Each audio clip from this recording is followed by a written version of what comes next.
Hey, let me talk to you a quick minute about taking yourself off the hook. Sometimes we can overextend ourselves, even when it comes to people who are dear to us, when it comes to people who we really care about. But you got to you got to learn to take yourself off the hook.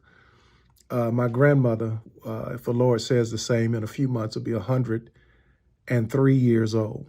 And she's been in this particular facility for about the last 7 to 8 years. When we first put her in there, I was running every day, every time she called to see what she wanted, if she needed this, if she needed that. I was trying to make sure I got it done. And literally, I was wearing myself out. I wanted her to have the best, only living grandmother I got, on and so forth. Well, I got to the place where I got burned out. And she said something that hurt my feelings. She said, Gary, when I didn't show up this particular time, she said, Gary, you let me down again. I'm like, wow. Now, keep in mind, I'm really one of the only ones that's busting it out, doing everything that I can. And man, it just hurt my feelings. But then the Lord put this in my spirit, and I was able to recalibrate, because I'm really the only one that's kind of doing, most of the heavy lifting. And so I said, when she says it, because she's a woman with wit. She's always been sharp with a wit.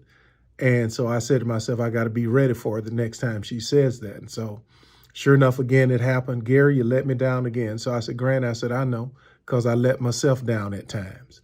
After I said that, she never said that again. Here's where I'm going with that. There are times that you have to let yourself off the hook. You are not the Messiah. I am not the Messiah. You can't be there every time someone calls, even though they are near and dear to you. So you got to learn to balance your life out. Listen, when you're giving and doing everything that you can for a person, and then when a time comes when you can't give or you can't show up, don't feel guilty.